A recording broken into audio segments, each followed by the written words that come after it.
Chamrou Télé, nous retrouvons toujours la préface de ce petit livre euh, sur les fables de Lachambeaudie, et nous en étions à la préface d'un certain Pierre Vinsart. Il nous reste à peu près 2 pages pour terminer cette préface. Page 10 donc. La Fontaine ainsi que la Bruyère, la Rochefoucauld et les écrivains du siècle de Louis XIV s'était contenté d'observer les faits qui se présentaient à ses yeux, sans en tirer de déduction générale. Le loup dévorait l'agneau, le chat croquait la souris, l'araignée suçait le sang de la mouche, c'est que probablement cela devait être. À quoi bon se débattre et résister? Ne serait-ce pas engager une lutte imprudente et ne profitant à personne?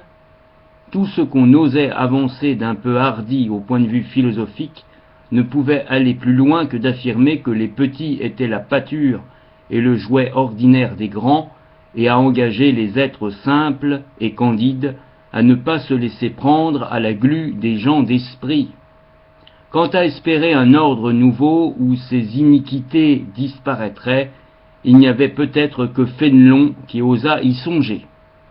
Qu'on ne se méprenne pas cependant sur notre pensée au sujet du XVIIe siècle. Nous avons pour lui la vénération à laquelle il a droit. Nous savons que les réformes ne se sont réalisées que lorsque la critique avait dévoilé les abus. L'anatomie est le commencement de la médecine, et nous n'ignorons pas que les encyclopédistes ont été les précurseurs de la Révolution française. Les successeurs de La Fontaine, les imitateurs, voulons-nous dire, ne se préoccupèrent pas davantage de l'avenir de l'humanité et ne s'aperçurent pas que les individus, quoique isolés, étaient unis par des lois sociales et que le jour n'était pas éloigné où la solidarité humaine serait considérée comme base fondamentale de l'existence des sociétés. Page 11. Lamotte, qui ne méritait peut-être pas qu'on le traitât aussi rigoureusement, Florian et les autres s'occupèrent trop d'arriver au style de leur modèle et négligèrent d'être, comme lui, les représentants des idées de leur époque.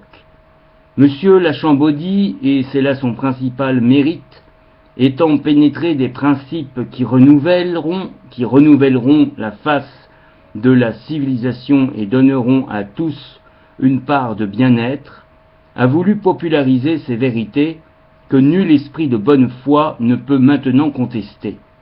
Chaque époque, avait dit M. Émile Souvestre, dans Fables populaires de Lachambeaudie, avec une préface de Souvestre en 1839, chaque époque, avait dit M. Émile Souvestre, a ses tendances, ses degrés d'avancement, ses besoins, et les mêmes enseignements ne peuvent convenir à toutes les générations. Trop d'idées nouvelles ont surgi pour que nous puissions trouver dans les livres d'autrefois les leçons qui nous sont nécessaires. Fin de citation. Un témoignage éminent qui seul contrebalançait les critiques que l'apparition du livre de M. Lachambeaudie avait suscité, vint lui redonner la confiance et ranima son courage. Béranger lui écrivait « Votre recueil a une telle supériorité sur la plupart de ceux que je connais, votre style porte si bien l'empreinte de l'étude de nos grands maîtres, que des conseils comme les miens ne vous sont pas nécessaires, et que je m'étonne que ce recueil ne soit pas aussi connu qu'il devrait l'être. Je vous remercie de la jolie composition gravée, La fleur et le nuage, gravure d'Ernest Monin, que vous m'envoyez. Vous avez des amis qui vous comprennent, c'est un grand encouragement, c'est celui qui m'a aidé à traverser des années bien pénibles, pour eux comme pour vous. Je vous souhaite autant de bonheur que vous avez de talent. Recevez, monsieur, l'assurance de mon affectueuse considération, Béranger, Passy, 28 septembre 1842. Page 12 de cette préface.